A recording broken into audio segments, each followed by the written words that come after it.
성경으로 887페이지 시편 117편 1절로 2절.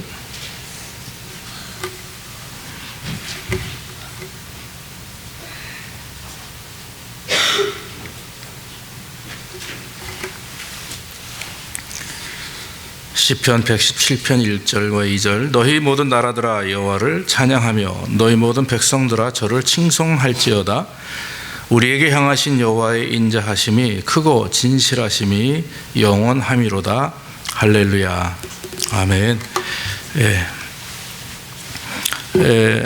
우리가 오늘 매년 드리지만 오늘 또 2016년 추수감사 예배로 드리는 날입니다.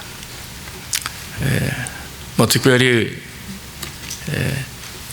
추수감사하기 때문에 감사 예배를 드린다 하는 것은 사실 잘못됐죠. 우리의 삶 자체가 또 전체가 감사 드리는 그런 예배가 되어야 되는 것이고, 또 하나님께 영광을 돌리는 그런 예배가 되어야 되는 것이죠. 특별히 오늘은 추수감사 예배로 드리는 저와 여러분들에게 하나님의 크신 은혜가 넘치길 원하고, 또 우리의 예배를 통해 하나님이 영광 받으시기를 간절히 원합니다. 이 추수감사 유래는 제가 주보 안에 이렇게 잠깐 이렇게 기록을 했지만은, 청교도인들이 영국 교회를 반대해서 그들이 이제 메이플라워라고 하는 배를 타고 미국의 매사추세츠주의 플리머스라고 하는 곳에 도착을 합니다. 그곳에 와서 보니까 이제 원주민들이 있었죠. 미국 인디언들이 있었죠. 미리 와서 이제 그곳에서 농사를 짓고 또 잘 살고 있는 그 원주민들 있는 곳에 이 청교도인들이 와가지고 새롭게 그곳에서 터전을 잡으려고 할 때 얼마나 많은 어려움이 있었는지 모릅니다. 싸움도 많았고 또 질병이나 여러 가지 극심한 어려움 속에서 있었지만, 결국 원주민들의 도움으로 옥수수나 이런 곡식을 재배했다, 그렇게 기록이 되어 있습니다. 그러나 실제적으로 그들의 삶의 역사를 보면 평안은 않았죠. 결국 그 많은 사람들 가운데 거의 3분의 2 이상이 죽었고, 결국에 이제 남아있는 그 가족들이 결국 그곳에서 굶주림과 또 병든 몸들을 가지고 참 하나님 앞에 그래도 역사하시고 인도하신 그 하나님께 감사하는 마음으로 모여서 이렇게 예배를 드리고 또 추수제를 드린 것이, 그것이 유래가 되었다라고 말합니다. 그러나 1789년에 와가지고 미국은 조지 워싱턴이 처음으로 추수감사를 저를 국경일로 정했고, 1863년도에 10월 3일 날 링컨 대통령이 남북 전쟁 중에 11월 26일 목요일을 추수감사절을 국경일로 이렇게 선포를 했다고 합니다. 11월 마지막 목요일을 그 추수감사절로 정했는데, 그 후에 1941년 12월 26일 날 플랭클린 루즈벨트가 11월 네 번째 목요일을 추수감사절로 다시 확정해서 결정을 했다고 이렇게 역사에 기록이 되어 있습니다. 이와 같이 추수감사절은 그 처음의 시작이 어떤 곡식을 가지고 하나님께 예배한다라고 하는 그런 의미였지만은, 그러나 사실 우리가 지금 농사 짓는 건 아니죠. 하지만 우리가 이 땅에 살아가면서 하나님이 주시는 어떤 물질에, 또한 우리의 건강에, 또 우리의 자녀들의 모든 그런 역사하신 베풀어 주신 은혜에 대하여 감사하며 하나님 앞에 드리는 것입니다. 모쪼록 오늘 여러분들의 마음과 정성, 뜻과 모든 것들이 주님 앞에 온전히 드려지는 귀한 예배가 되기를 간절히 원합니다. 그렇다면 우리가 무엇을 하나님께 어떤 모습으로 감사해야 될 것인가 하는 것을 오늘 성경은 우리에게 말합니다. 그 뭐냐면, 오늘 성경 말씀 보면 너희 모든 나라들이 여호와를 찬양하며 너희 모든 백성들이 저를 칭송할지어다 그랬습니다. 그리고 우리에게 향하신 여호와의 인자하심이 크고 그 진실하심이 영원함이로다. 이 말씀은 계속 시편에 여러 번 기록이 되어 있는 반복되는 말씀 중에 하나입니다. 우리가 제일 먼저 감사할 게 무엇입니까? 특별히 오늘 저는 여러분들에게 짧은 말씀을 드리길 원하는데, 우리 일생생활 속에서, 즉 일상생활 속에서 우리가 하나님 앞에 감사하는 삶이 돼야 된다라고 하는 거죠. 지금 여러분들과 저의 삶 속에서 우리는 날마다 감사가 일어나야 됩니다. 사도 바울은 데살로니가전서 5장 18절이 뭐라고 말합니까? 범사에 감사하라 그랬어요. 16절부터 보면 항상 기뻐하라, 쉬지 말고 기도하라, 그리고 범사에 감사하라. 이는 그리스도 예수 안에서 너희를 향하신 하나님의 뜻이니라 그랬죠. 범사에 감사한다라고 하는 말은요, 쉬운 말은 사실 아닙니다. 범사가 뭡니까? 범사는 그냥 날마다 모든 환경 속에서 슬플 때나 기쁠 때나 병들었을 때나 건강할 때나 성공했을 때나 실패했을 때나 모든 때를 말합니다.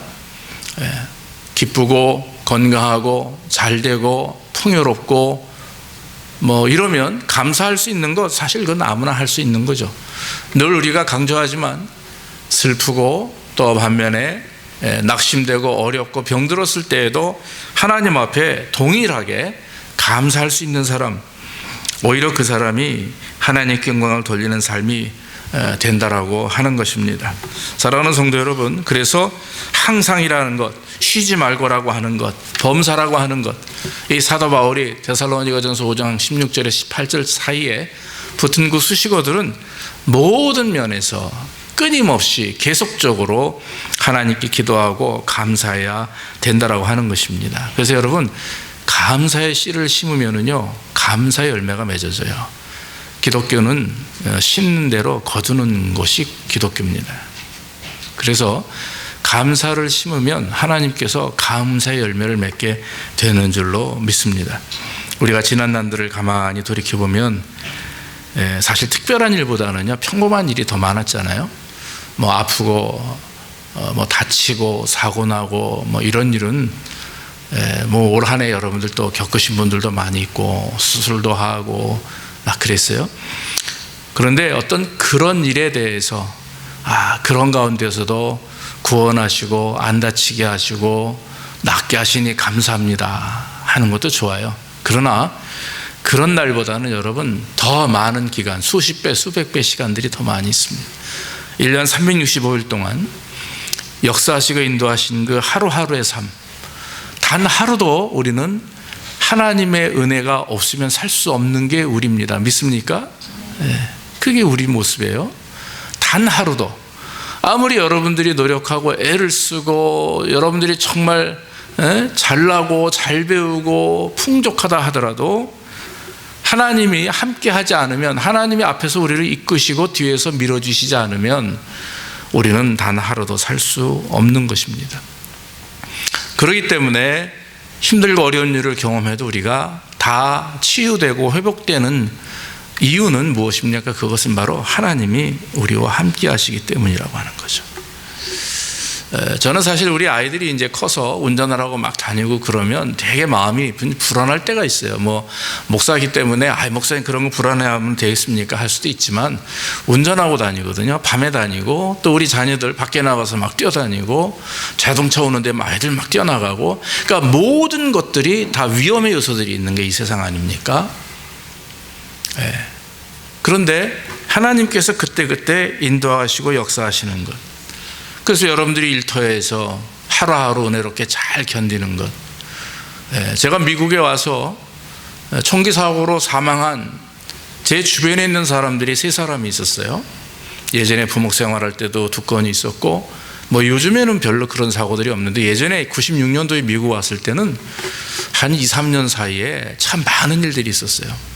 그런 걸 볼 때마다 우리가 미국이 나쁘다는 것보다도 우리가 사는 삶 속에서 정말 기도가 없으면 안 되겠다, 하루하루 하나님의 보호하심이 없으면 안 되겠다, 그런 생각을 하게 되었습니다. 그러니까 중요한 것은요,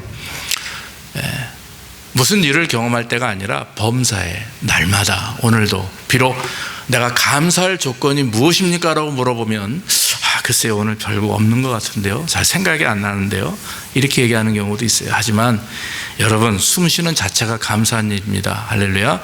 내가 운전할 수 있는 건강 있는 것도 감사하고 밥 먹을 수 있는 것도 감사한 거고요, 밥 먹지 못해서 온몸이 말라가는 그런 사람들, 환자들도 제가 많이 봤어요. 그런데 그런 매사의 삶 속에서 우리가 지금 우리의 삶을 마음껏 누릴 수 있는 그 자체가 얼마나 우리에게 감사한지 모릅니다. 그래서 여러분 오늘 본문의 말씀에 2절에도 그랬고요, 118편 1절에도 여호와께 감사하라. 그는 선하시며 인자하심이 영원함이로다 그랬어요. 그래서 계속해서 우리 하나님을 섬기는 모든 크리스찬들을 향해서 그 선하시고 인도하시는 인자하신 모습으로 영원토록 축복하시고 역사하신다라고 하는 것. 그래서 여러분, 어떤 제 친구가 한국에서 메시지를 이렇게 오늘 아침 추수에 대한 감사의 메시지를 보내면서 그날 설교 말씀에 그 한국에 있는 교회에서 목사님이 감사가 없는 생활은 영혼을 죽이는 생활이다, 그렇게 문자를 보냈어요. 감사가 없는 생활은 영혼을 죽이는 생활이다. 문제는 내가 먼저 죽는 거예요, 감사가 없으면. 그 다음에 내가 입에서 감사가 없으면 내 주변에 있는 사람들이 죽습니다. 죽는다는 게 우리가 뭐 육신의 그런 의미가 아니라 영적으로 하나님과 멀어진다라고 하는 거예요. 믿습니까? 전화기를 보면은요, 오늘도 우리가 뭐 전화기 만지고 여러분들 그러잖아요. 만약에 전화기가 있는데 기능을 발휘하지 못한다고 보세요. 전화가 안 돼요, 인터넷이 안 돼요. 얼마나 답답합니까? 전화기는 멀쩡한데 기능이 없어요. 인터넷이 안 되고 전화가 안 되면 그 전화기는 쓸모없는 겁니다. 전화기지만 아무리 비싼 종류이지만 제 기능을 못하면 안 돼요. 마찬가지로 하나님을 믿는 성도들이 감사의 삶이 없으면, 입에서 감사가 나오지 않으면 먼저 내 영이 죽어가는 겁니다. 왜냐하면 죽어있기 때문에 느끼지 못하는 거고, 느끼지 못하기 때문에 고백할 수가 없는 거잖아요. 그렇기 때문에 늘 감사하다, 감사하다.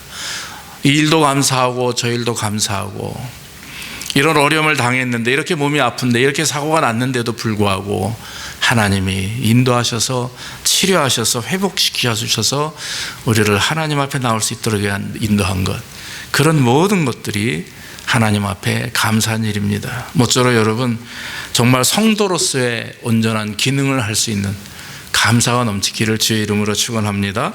또 한 가지는 위기 가운데 보호하신 것을 볼 때 너무나 감사합니다. 뭐 사실 저희 가정은 올 2016년도가 잊을 수 없는 일이에요. 집사람이 수술을 하게 됐습니다. 전혀 생각지도 못했는데 그런 병이 걸려서 수술을 했고, 또 집사람 주변에 있는 아주 저희와 가까운 어떤 분이 가슴을 다 절개하고 심장 수술을 하셨어요. 아주 4가지 그 혈관 중에 3개가 막혀서 더 걸어다니는 그 워킹 범브라고 그래가지고 걸어다니는 폭탄이라고 의사가 선포할 정도로 그렇게 아주 위중한, 아주 마지막 그 상황에서 또 치료를 받으셨어요. 그러면 그분이 그런 얘기를 했어요. 2016년도는 나나 사모님이 잊을 수 없는 해 아닙니까? 그랬다는 거예요. 맞아요. 우리 인생에 보면 위기가 있습니다. 우리 집사님들 삶에도 그렇고 돌아보면 커다란 위기, 정말 평생에 잊을 수 없는 아마 위기가 있었을 것입니다. 그런데 여러분, 우리는 그 왜 나에게 그런 위기가 왔는지, 왜 나에게 그런 슬픔이 왔는지를 고민하고 생각하고 거기에 빠져 있으면 문제는 심각해지는 거예요. 그러나 반면에 그것이 다 하나님의 은혜와 인도하심 속에 우리가 정말 잘못해서 일어났던 일이든 실수해서 일어났던 일이든 생각지도 못한 그런 당황스러움 속에서 일어났던 일이든 간에 우리 자신 속에 하나님의 영광과 또 하나님이 그런 인도하심과 시간의 그 역사하심 속에서 일어난 모든 일이다라고 우리가 인정을 하고, 이제 중요한 것은 정말 오늘 우리의 삶의 하루하루를 어떻게 하면 하나님 앞에, 어떻게 하면 그 가족들 앞에서, 어떻게 하면 우리가 정말 이 땅에서 내 스스로에게 기쁨과 감사가 넘치는 삶이 될 것인가, 우리는 깊이 돌아봐야 될 줄로 믿습니다. 성도들이 인생의 문제를 경험할 때 절대로 두려워해서는 안 됩니다. 성도들이 인생의 문제의 아픔을 경험할 때에도 절망해서는 안 됩니다. 왜냐하면 전능하신 하나님 우리와 함께 하시기 때문에 그렇습니다. 그렇기 때문에 위기를 경험해도, 환난을 경험해도, 정말 잊을 수 없는 고통을 경험한다 할지라도 여러분, 우리가 하나님 앞에 오히려 기도하며 감사하기를 간절히 부탁을 드립니다. 요셉을 한번 보십시오. 인생의 가장 귀한 시간에 버림을 받습니다. 누명을 씁니다. 감옥에 갑니다. 고통을 당합니다.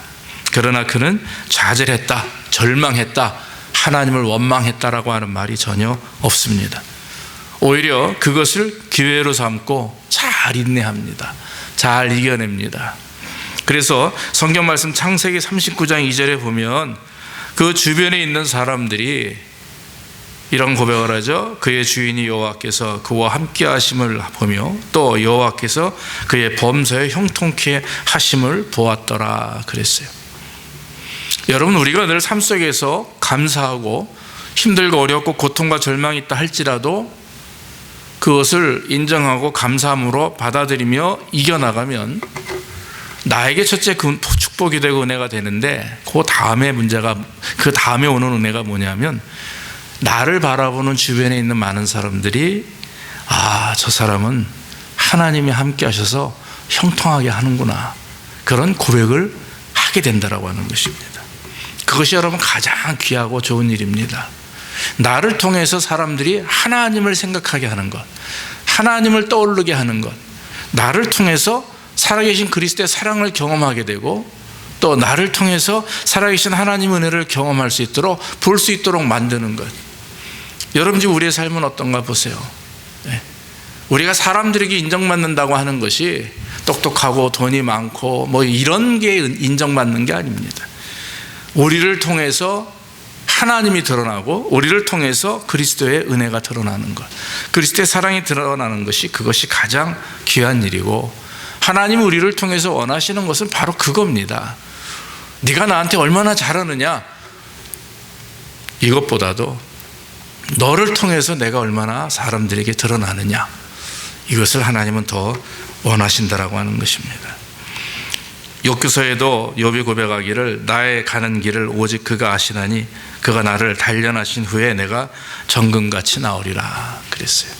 사랑하는 성도 여러분, 환난과 어려움을 당할 때마다 내 자신이 하나님 앞에 거룩해지고 정결해지는 것 중요합니다. 나아가서 거기에 더 필요한 게 있습니다. 바로 나를 통해, 여러분들을 통해 하나님의 영광 나타내시기를 간절히 원합니다. 하나님이 드러나시기를 간절히 부탁을 드립니다.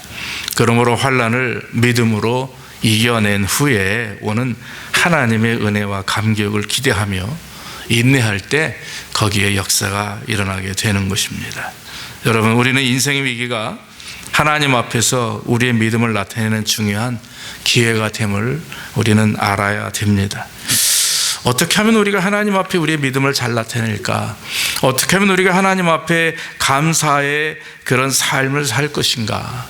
항상 기뻐하는 것, 쉬지 말고 기도하는 것, 범사에 감사하는 것. 아무리 힘들고 어려워도 내 삶에 감사로 그것을 인정하고 감사로 하나님께 표현하면 하나님께서 더 날마다 감사할 조건들이 나오게 되는 거죠. 저는 자녀를 교육할 때 우리 자녀들이 온실의 화초같이 자라는 걸 원치 않습니다. 저희 부모님도 저를 그렇게 삼형제를 교육을 시켰고, 우리 집사님들도 가만히 교육 방법을 보시니까 진짜 그렇게 잘 하세요. 너무 우리 자녀들이 온실 안에서 이렇게 아무런 어려움이 없는 그런 나약한 화초같이 크게 되면요, 조금만 해가 뜨거우면, 조금만 바람이 불면, 조금만 날씨가 추워지면요 죽어버려요, 이 화초들이. 그러니까 뭐가 필요합니까?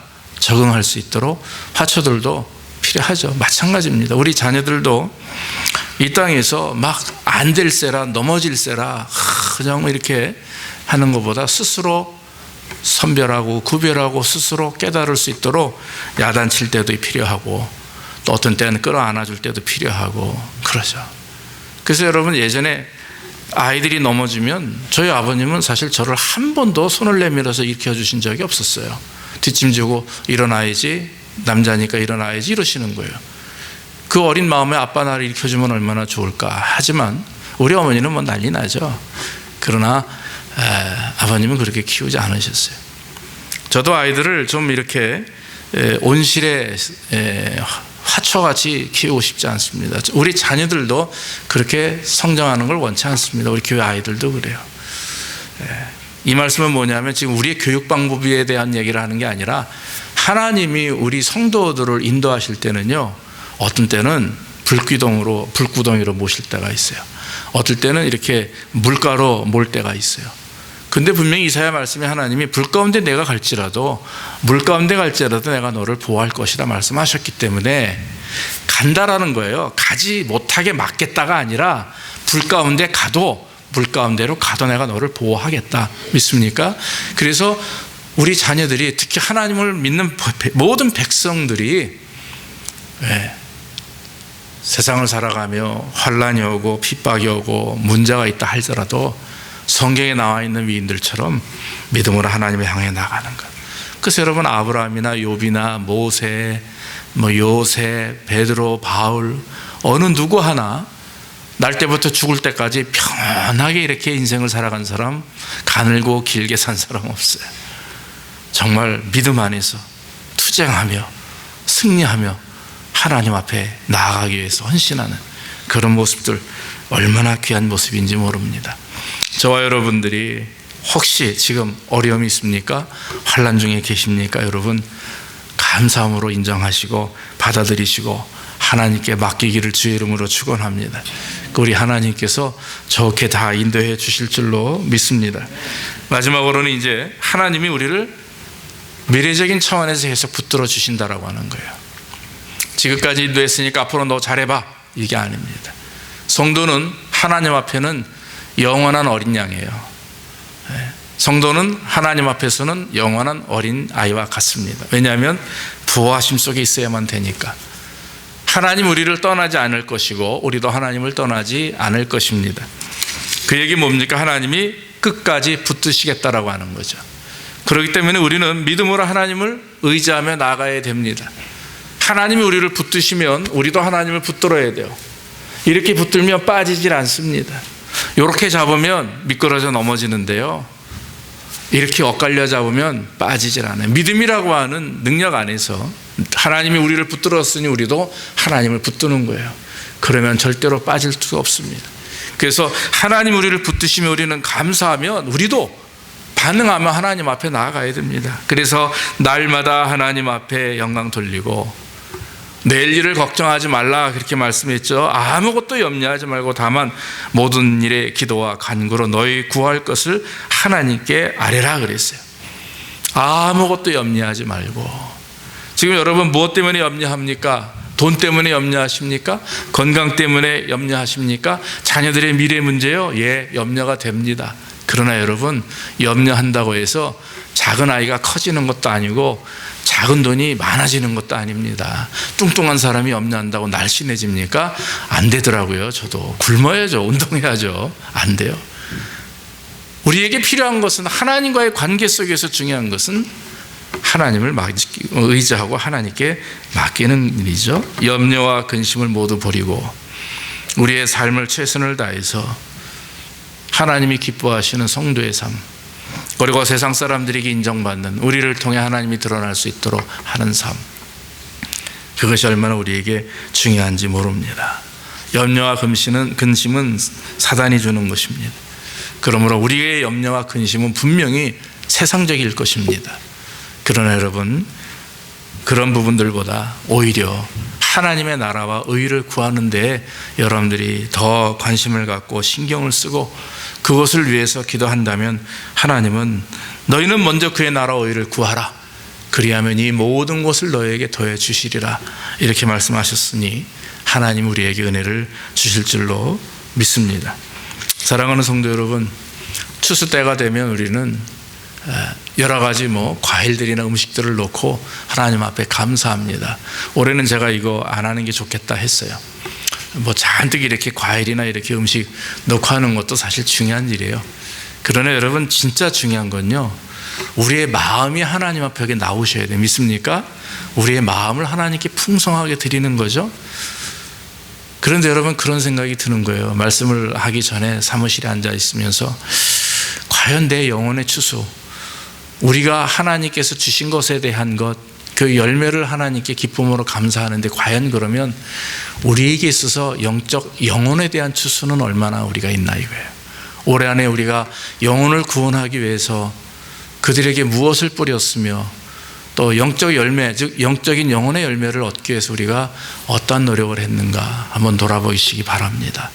혹시 여러분들의 자녀에게 복음이 필요하면 그들에게 복음을 증거하시고, 주변의 친구들에게 복음이 필요하면, 다 필요하죠. 그들에게 복음을 증거하고. 그래서 여러분, 그 영혼들이 하나님 앞에 나오는 것이 하나님이 가장 기뻐하는 일이에요. 모쪼록 이 해가 가기 전에 꼭 한 사람 이상씩 그들에게 복음을 증거하시고, 복음을 증거한 이후에는 성령께서 역사하시고 인도하시니까 우리는 계속해서 복음을 증거함으로 그 영적 영혼의 추수가 또 우리를 통해 일어날 수 있도록 우리가 최선을 다해야 될 줄 믿습니다. 자, 결론적으로 말씀을 드립니다. 여러분, 감사는 일상생활을 통해서 드려지는 게 감사합니다. 또 위기와 환난 가운데 구원하신 하나님의 은혜에 대하여 감사하는 것이 감사고, 앞으로 우리를 붙들어 주시고 인도하실 것을 믿는 믿음으로 나아가는 것도 감사합니다. 이러한 감사가 우리 안에 이루어지기 위해서 가장 중요한 것은 바로 영적 영혼의 열매가 이루어질 수 있도록 우리가 복음을 증거하고 또 하나님께 더 영광 돌리고, 육체적인 그런 삶의 감사보다 날마다 우리에게 역사하시고 인도하시는, 우리를 구원하시고 그 마지막 구원의 반열에까지 설 수 있도록, 이 땅에서 믿음으로 승리할 수 있도록 인도하시는 하나님 앞에 저와 여러분들이 날마다, 아니 영원토록 감사하는 삶이 되기를 주의 이름으로 축원합니다. 기도하겠습니다. 아버지 하나님, 감사합니다. 오늘도 부족한 종을 통해서 하나님 앞에 복음을 증거할 수 있도록, 성도들에게 증거할 수 있도록 인도하시니 감사합니다. 하나님, 오늘 말씀처럼 우리가 늘 감사하는 삶이 되게 하옵소서. 일상생활을 통해서 또 어려움과 낙심이 있을 때마다 또 우리와 함께 하실 것을 늘 감사하는 우리의 삶이 되게 하시고, 그 감사 속에서 영혼을 구원하며 복음을 증거하는 일에도 최선을 다할 수 있도록 우리를 축복해 주시옵소서. 모든 말씀 예수님의 이름으로 감사하며 기도하옵나이다. 아멘. 우리 찬송가 489장 찬송하시면서 헌금하시고요. 우리 학생들 연주가 있습니다. 효리와 준이와 장원이, 우리 세 친구들이 나와서 연주하겠습니다. 먼저 찬송하시면